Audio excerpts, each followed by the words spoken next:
Nhà foto. Nhà phân. Đâu mi. Mà vừa mai gì à? Nó qua được. Na jibe ya gba na ko gba. Ko do kuku yo ko ni gan no. Agbe den le fi apa. Nhà phân. Anh nhung cái. Nka. Anh nhung cái. Onyonyo ga. Ba ma gbe no. Ko li o signboard man mo tugu. Maga tunamu. Anya sama anyonyo ga kai. Nya foto. Ye kai onyonyo ga. Ya, winyi titia. Fufu. Menya ki ma bloge ma ho hanya ko. Agble kaka dana la ju vie ko. Anyonyo ga ko bana. Nana kama jeje mu. Ya vi nguga ngugu mala ko mu.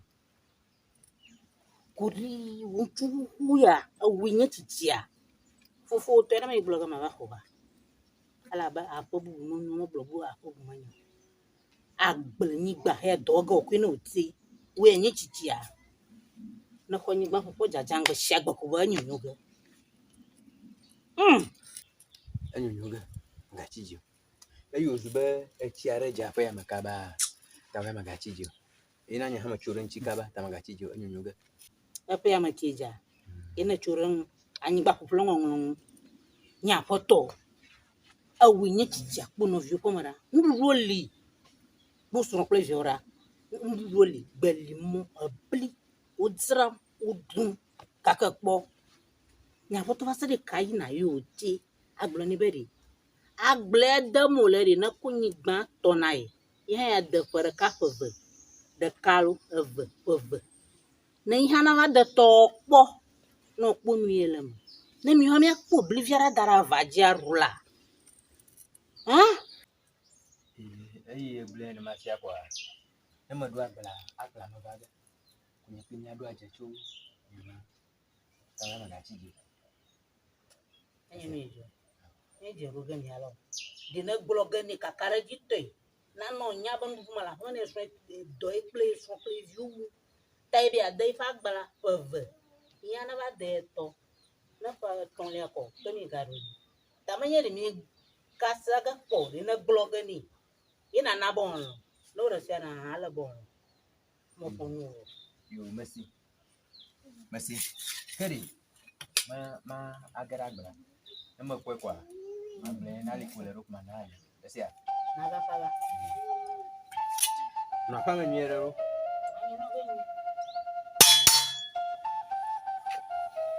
Majolo na go ka vai yo bye bye asasan lo de ne baba do mo la na ma Anyigba popo jago ma no pa ma gbo na ma no anu pa ma gbo ma no ndudu vi ali fiari ida gi mi na adui kora da ne review bi tato ye ha gara ni ya ke zo no no pa ni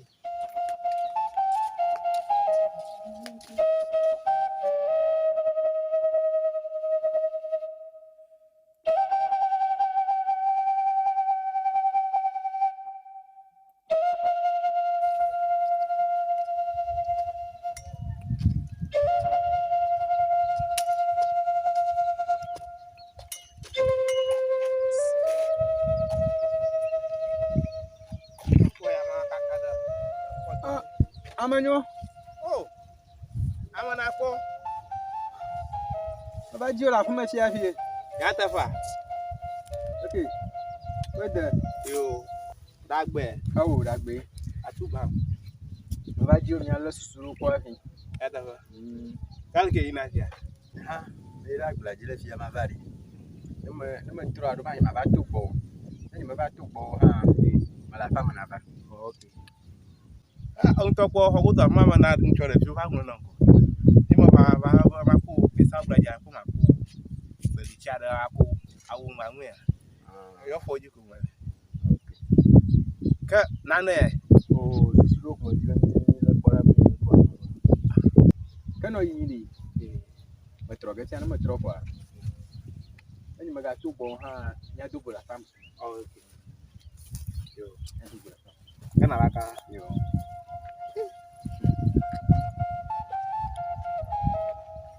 Amanakpo. Yo. Kana kpo ka bai. Yo.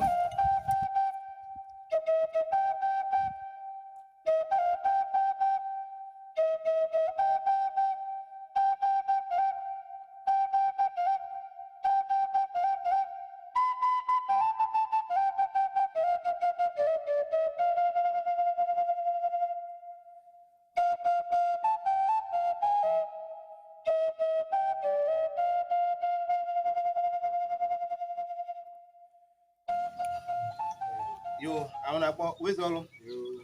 Okay, na fama. Nearly go. Ya fa no ari. Oh, okule agbono for you chiku for here.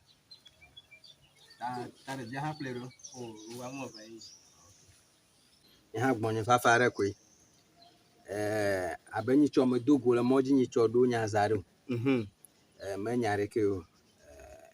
Anyigba de me mala. Anyigba mala nyom, mala nkwi nyonam. Ko me buta ma buwo. Amano vi mano ayogbo chiji a odu ayogbo. Ko me po me wo. Anyigba ma to wa kama avagbo. Agule no ne adoli. Ya hamade na epeve kwa. Magbo katro akweno. Ala betonya ma nkwi on rejipete mala nkwi nyum. Baba foji kumele. Yo. Nyeba mo no vi nya wa. Afado da igwe. O masenya. Esia. Merci. Na lo nyako. Magagara yo. Yo, merci. Boa, mere pupu nyama bagama ele vavidana. Item onyi ruta ele vavidana la banano nyama jibama baota. Na wena kabana nyama wana nema akokona ne. Yo. Magabo. Esia. Yo, merci. Na lo nyako ri. Onyanko sa de kuri. Yo. Esia. Yo. Kana nyafa no play de Jehova. Agro abadio mo to kono lo. Yo, madu afama bo. Madu boy tanya tao. Yo. Amanakpo. Ayo. Aji dudu se ko wa ko akulala. Anu ka kan.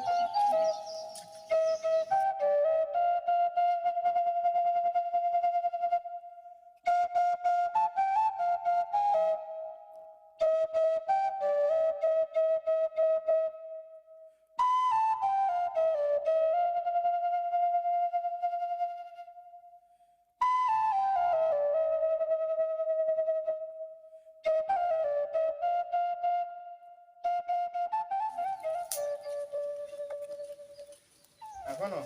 Oh, ya kwata agbo. Yelo se ki ra ka go. Mara fa eso kaka.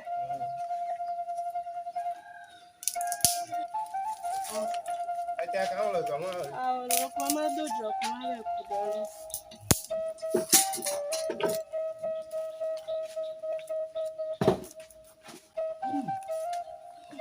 Ku ata ho ko ma yiko. Da ko wa do na. Wala chiku. Kuna ro kudoro da ko. Ya ta ba. Ya kono la ku ji ko na ni ma gbe ya. Ayo magbona.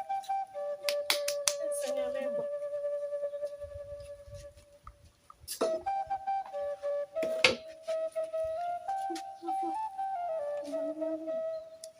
Yo, mana la te ji ta no makan. Funya amanakpo. Apa gbonye. Ocho ko nya de. Anya mo ro kami onyo nwa fi. Aka, ale na nya fo no. Ita ko maketa nuru. Na ohana se po bale ke nya wiro. Ya le ko nyolo. Nto po ba nyi gbara ka ko nya ni. Amanakpo ba cho. Ba nyi ma da che nyi ba ma chi. Da po pi be da tro. Nto nya ba ikpa amanakpo. Fofo vie minya. Adam ko kana ni. Ko matin jaga fi amagba. Ala ke na nyi sonye ta. Ye makodo nkumo no. Ko nya ma nya nya magbu no na sa ha fi. Kala ma lo ta. Ye makodo nkumo no. Na wana le na pocho nwa na namanya. Kwata. Wala shire nyamaji. Ote ba Nyigbanya kwenye ndudu na mi afi mami dudu. Anyigbanya raka ye kwenye ke shon fofo bloko dari na mi dudu. Ta ime da shrejo.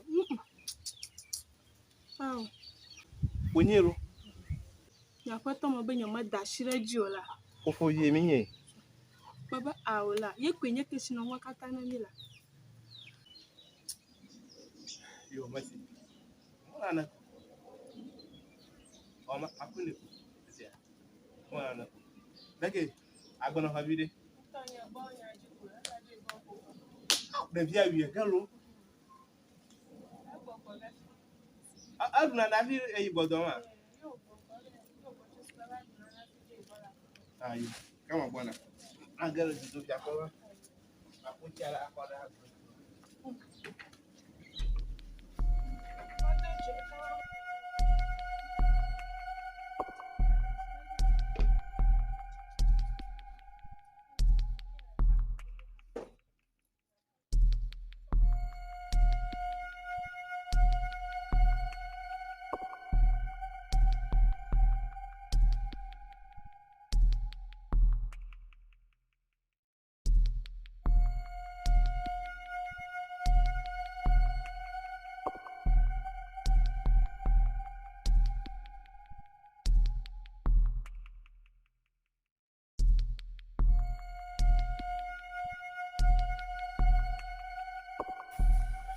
Ago.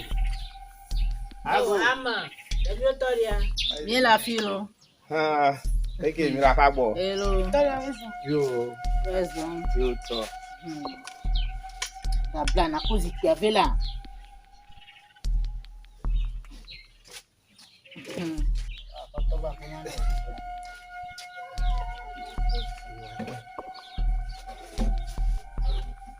Eke mi la fa bo.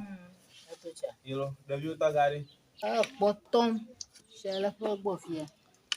Lucky. A family wa kono kula de. Oh, mecha mo fa. Après. Non, mi la fille mo jacarela. Ame ye ni e ma. Ka ni yo na mi. You know. Da blala. Oh. Ki e o. Sinabe ya wo ba la mi to ne ha. Oh. Oh. Biwe ya ko ha. Okono mo bala. Banyo ta ki ma un shangulu. Nyakawe ya wo. If you be me le shari. Oh. Na lo to wo ha. Ndi ko la do. Toria ma ko be gbona. Yo.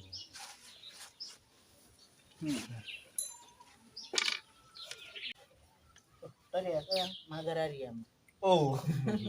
Yami no ma ma no nya po. Kama vyoji ruge. Oh, amanyo. Oh. Wezo. Yo amara po. Egwe. Yo igala kuma ga fofo. O ku ya dan pe. Na ko fma na yi ka ma da ro mo nyu ko da ra ho mo. Ko na de bi o da ra. Ko yiga mandara ko. Oh. Okay. Atuba. Okay. Ala fa boy. Malalo. Okay, mchema. Se vai. Oh, yo ha nyagbo papara kwe. Yo ha uturadu kwa. Yo chile kwa bu mbakji abayaru popore. Tepere afi ha de jagu ba ba yo. Da unye ma de. Ya bonya boko. Abara kimi dugu ntela. Ma kenya la. Ah, okay. Ke apa namanya? Nyakoto. Mereka udah slim yang gila. Nyakoto. I'm approach you nya ko ai ko se nya. Abate ko. Ayo. Mi jaji. Oh. Ebio toria don kukina. Yo punya. Abala kena ba bonya ntela. La kenya lo tanalo. Eta kuma ba. Madan gbenya ngo ke ka. Ntonya magumo ntoba to ba mo no benya wo. La te sai do. Ko madan gbema alo ko makuni. Dan la kene. Ye o punya na ba bia. Ti ba kuno. Ba ki ba ko kana. O do mo to mo gana. Abo na bodo mo to onyu ne. Onya no ya na hadan. Amen ba ti o. Ngau moda dalam fa. Untuk biasa gua apa? Aruma apa bego? Foko. Le biasa gua apa? Moda dali. Kenasi. Da fa fa. Da baba. Yo, akpa. Akpa no haka. We kwa manchi. Oh. Mawo no yira. Ama di kyo gwe oba mo no bi no bu wa. Manya pona. Oh. Na lo mo mfi ama ba ko ko tu wo. Mo manyo. Mata abachitu no ngoba. Amano kwa ni mano jiwa wo nkwa no to mafana wa. Mama nyoro. Ya tafi. Mama nyu. Ya tafi. Mano jina won abadoma. Ete yo la shoti are me jomre ya kwena mo. Ama haga abadoma. Ah. Donyu. Yo, akpa no. Yo foju go mala. Yo. Ya. Agara fa go. Oh, ngona. Senam. Papa. Ndala kwa mala kwa na mla tukama kwa na makora.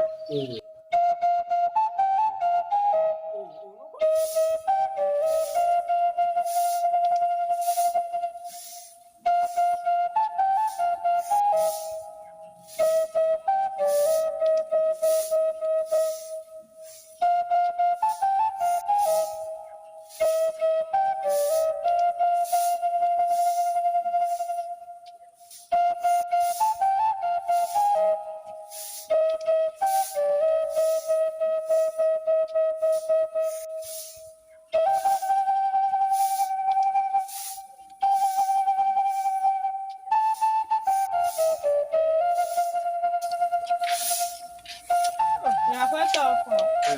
Wa gbanwoka. Nyafoto. Ta ni gbama nyere ba gbana be fo bi e ku kata fo be da bi ako. Maganya la ka gbam na mu. Nyafoto ba nya gbo nya egbola.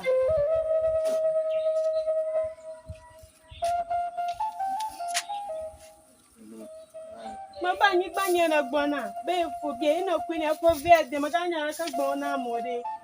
Oto nya ba Nyigbama pe nya wu mi dudu. Anyigba ma ga fe fo be fe ma ga na ka go ma samu. O fa Nyigbama ma na na ka o mu. Banya wa papa. Esi. Papa. Ede. Aka nyeba afia kumile. Yo fa bo ala. Nyama galo shin kwombo na ga trovana na ma. Oba gbo na bo nyeki. Nyama ba bia ho. Anka kada. Inye ikom. Asa go ma.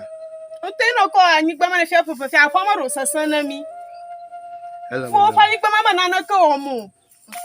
Hello mo na ma se. Jem. Anwa nyu gana. Jem. Ena ga gbo fi ha. Onko yena don kujina. Ha o no ma dra ro kori. Ma hibo. Asia. Manya fufu kwa fi ko Nyigbama na olo, manya olo. Aba baga. Asia e ga na ga gbo fi onko yena don kujina. Asia. Maloli na no ko. Ma do bo. Asia. Ba ngo do ma ba se. Yo.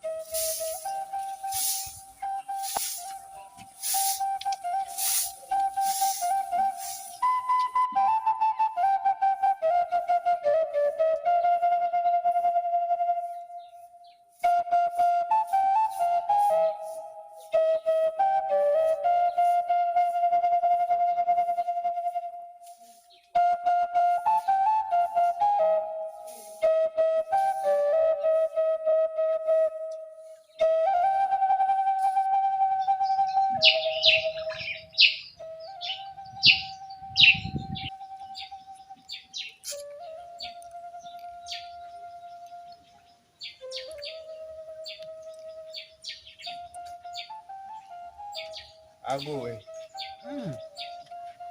I'm toya. Ganya. Weso. Yo le que la fa. Dia kwa mira. Magora la kwa. Oh. Okay, la fa bo. Leke fike fonya yi. Vodo. Afa ma fonye. Achama fo. Abado. Ado. Ka azo do fi afiko yi. Oko vedo. Aka be ama be ama chioko. Machioko. Kana gbore gbore na mo ba ji ya. Oh, magbura nini. Agora nem para. O kwa ko ma ga na ji nya de leke nya. Agro ne fi tu tu afi o ma ga na ji. O to na nefia. Oh, ma na na kyo. Anya mo ko nywa ko mi je mi adro. Eh. Agora nem. Agora nem. Kana ba ko marun ko jina sia. Sure you ma cha ho de do jiji a. Africa go ji. O to de on to mi ntunya ni ramor ko bi ya matio ho pe. Ta ya matio fa. Yo, na gbo. Be ne be ji ba. Nke ka nywa ko mi do. Nke ka de. Da na gbo na gada ji. Asaga. Asia. Asaga. Yo. Ala ba ji na ba. Te gbo no ba ji. O no fa ko. Ayo. Yo. Maga fa gbo. Ma do gbo no. Yo, asaga.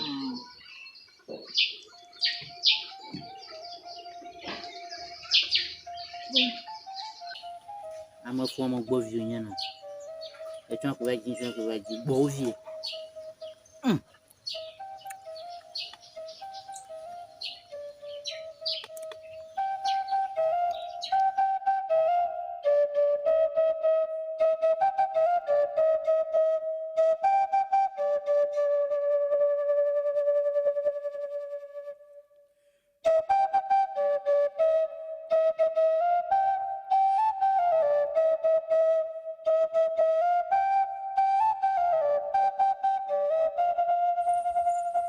Oh.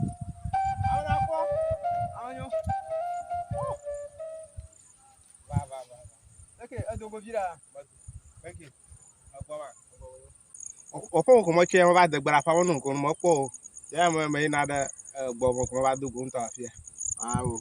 Yan va ira gbla jile fi yari. Aba ma chire ma ko ya fun ma po. Ni gbo lo ye an trova ina. Yo. Ona ko mo nya ke ta ma jinro. Abala ko nto na va gbonya. Afa ro fo va ye na no vi pro no vi dominya mal ka ma sane pa. Ikwe ta ma jinro. Bala nto na nya na nya mo ko no nke ka de. Ikwe ma jiba baba ho. Ita ko ma jinro. Abeleke na hon kwia da. Ona gbona ma povadi. Na povada. Ma ba ko nwa. Aro inte va ga gbonyolo. Mo po mo no. Ne de va de kwa ro mia mo ne de mo wevo ko ne de mo nto ma va gbo we. Ma de ta ina ni ma va ori. Amana po. Ene na ma mi gburu nya ma ori. Agbona ma pova. Apovada vo hui. Si ma buta mala ni na liko le ro ma na nya. Amana po. Mana po. Ma si ma buta mala ali o le. Ai gburu mo so amana po. Mana po.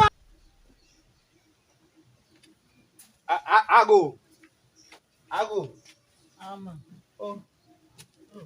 Victoria. Devi ada. Yo, leki ala fama.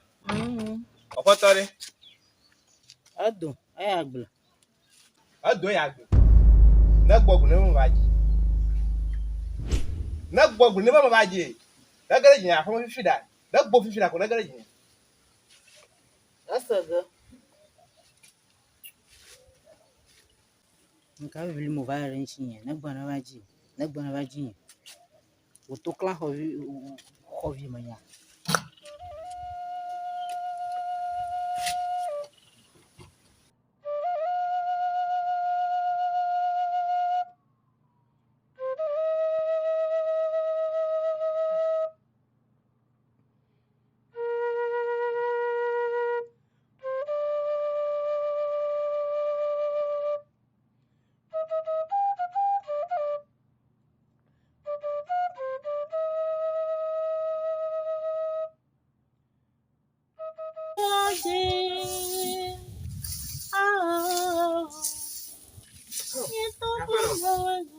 Oh, nya foto.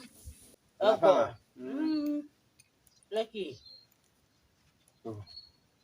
Leko geography o tra on to ga fama ko. Oh, ati poro ko etutu. Yo ma pe. No vi o vaji. Susu kan chi o ba jin bi. Na hara le gbo yan be aba doji kuna kura ba ji. Para ma uso de mucho oso. Kagana ku kagana baba.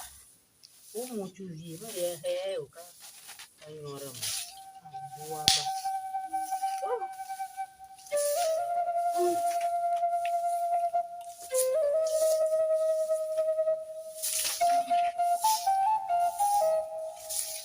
Vamos a comer. Arena do mano. Esse aqui.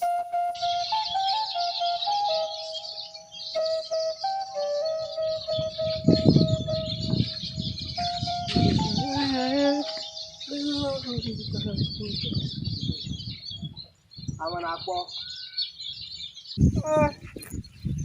Abia. Beke agbo. Agboro. Okay, na mama. Iya se ba na ya. Ndo ha gudo yi. Ya mo botara ka on to nya mara agla nya no na muta. Ya re ma ga gbogbo ya lo. Okay. Ama na akpọ. Kama ma na fa me na ba. Oh. Ya da ta mo jingu pa. Se le yenye jindari. Okay. From grow ba ji wa fa wa. Ya kipunya agble na ba bo to nya ma re fu ga ni no mu wa ye we ba ni ma tingare ji agble na ma agble na me ya kuma blu agble na bo bu ma na nya ye we ta ni to ar mo so agba gudu ma gare ji Na ma ji ba de. Da do ku pa lo do. tire yakeli we agble ku Na ma ji ba de. Na de da ku pa lo do ni. Fonye na nye. Ana ba gbo nye be akuna na. Jibobo me ko na. Ajibobo me ko na. Kale ko ji na no nyo ma na mo na ko. azu office sunye na ranya agbo yi mo ba gbo ma hona ne abanka bare anyama nyenye chichia anyama nyenye chichia ni ka juro ma iko gamale ka kenye be na usbe mo kondre wa ga nye be nyenye chichia nya me kwado do mo bano wa Amo na ko. Ana na ma nya. leki nyenya Fada ko ku pa nya o bro. Ala ko.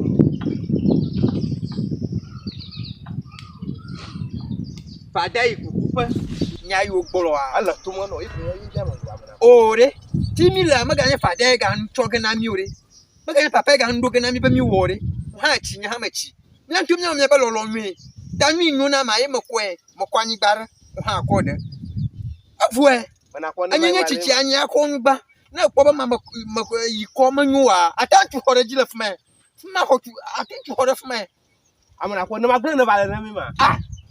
gava doji kuna nkrolo magava doji kuna mo nere manyaba nyama tele na moto tere fiarwa na nyama tore gbo Ya ta fe. O nko di nwu wa ba. do hanya wunta Nkwa na cho. na kpo ma maga anyanya chichia nwi matin wo aye mo wo no kana nya chichia na mafle na ne ko be no matin ho wa makpo nwi anyo ne no vinye ye mafle ma be ne wo no vinye ri matin ho no wa ye makpo nwi ye nyo no latin ho ye makko nwa no ne ha ma hotonya ake nere nya makko re kana wa atim janyare mpa fo nya makpo ma ama nyo no we ma ta ama manya nwi yo nyo Amo boto nya mo bara. ma ju afuma Don ku ji. Na ma ji ba do shi don ku la ma. si dona nkunya ma anya ba fu na kula si dona nkunya ma na ma Ma nya se o nya do mo ku no nya bro mo na o. Mana ko anya o nya bro mo na o. amachichi obu ababa no fiti kulo mangana olo magaba na ba no fiti kulo na ngala mya dumi olo magaba na ba no fiti kulo na ngala mya dumi achoma kpo ma tonchi wo hana tonchi nyolo mma o ma la majijo na ma fi olo majijo na molo tie kpoko a we ba sabamdi nyanya chicha ma nyanyira ba nyanya chicha anya achon afi acho anya achon no ma ko nyira anya afli be no mi ma cho a ye ma cho mi ma kono wa yi hogale makwa nyenya chichi ata ye macho tie kwa basabandi ne sie ka tin globa o acho nya fi macho kwa ne nya piti nya gara makwa de la ko anoro ha Yo. ayi makwa ma fi wa ye mo no ne manyu no wa fuma o na nfi na ko mo na nfi na ya ata tu hori Yo masino. ga gronya ma na so pro haba menya to amama mabuke ma Na ma nya ba la na. amama mabuke no no ke ma akomere O ma ya gba ma gbo. yi ya do Ma ya gba na ma gbo ba. tie koko we basabandi Agba bara ma la so. Ama kuku. O ntu ya kuku. Ito to nko no ba ma na ko na nya lo. Maintenant, comment on se voit pas comme O ma ni ma gbono ha mo. pourquoi ma sœur pour tout qu'on la ja AKODOR JUDE no ba lo wa me ya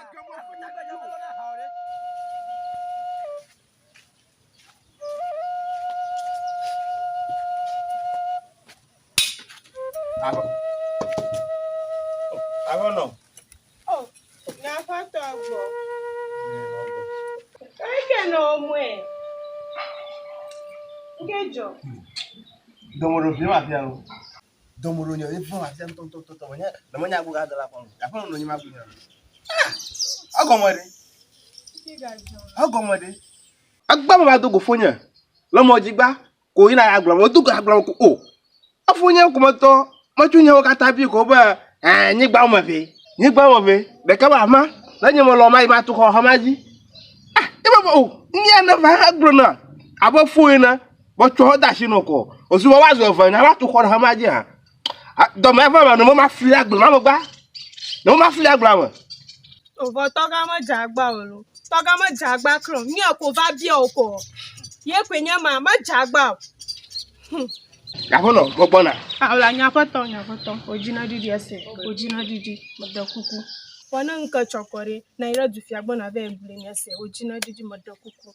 Mara ha dari. Varuna ma kuchiro. Na mo ma ku so na ma ku iga ma bu ma che yu mo la. Ola ojina didi la ase. Achoko na be gbe na tu fi ese. Madakuku. Mara ha dari. To varun kan ase. Nya photo. Nya photo. Awula. Wana be gbe na tu fi akovola. Ashiraga wase. Maina kloro palo, mara wa dari Oh la. Mana ko no ma gro do mi afi o. Amana po, no ma gro do mi afi. Ha?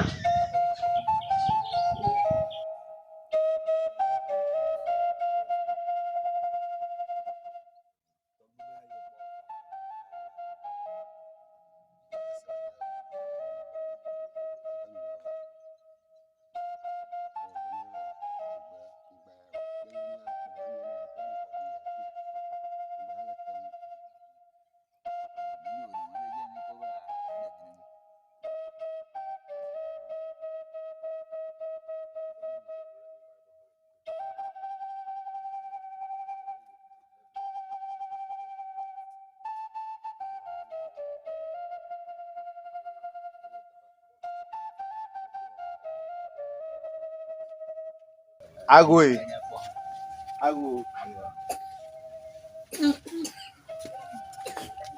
Yo, Salah ma Chamito. asi o de to ibo mi ko mo ro Tobi mo ko asagba. agba ati amadro ba yezo Yo, ana umi ro ma ko asagba. Chami, let's say that the chago man na ngoro. pito kula chi cha mara ko mi sagba Yo, loko ndi, ndi ya ko to Daviao, Omo. Salah ma Chamito. nasi to mi asi o de yan bi amegbo be ticha to bi be gbo fa Afamo nyo ma ko asagba. Yo, Masagba. Chami, Chamito. let's say that the talk be prefer nchi ma ogbo. Nya boko ko. Aka juara la ma. Ita kuma lo bi jiro o chilo. Ba ba po. Po opo oje aka la manya. Ope namda. Wa fojiko. Tobi flash pito flash cha ma ko mi sagba. Chami, Chamito. sina sipito ida amanyubo. Ayezonlo. Afamo nyo ma ko asagba. Anya la shiaka nukompugwe mi akpo. Tobi ba anya kala so aka na gbe mi ase. Yo, akpa. Ano ba aparo po ya bai. Yeah. Fonya amana kpo. Ba gbonye ba o novinya. Nyi ala ko fude na ye. Anya ma we ne. Yo ban ke fude na o amana kpo fia na agbo na. Ko amana kpo bo o. Anyigba o ko na yo. Ito mo ba nku o mu. E wo de share fu.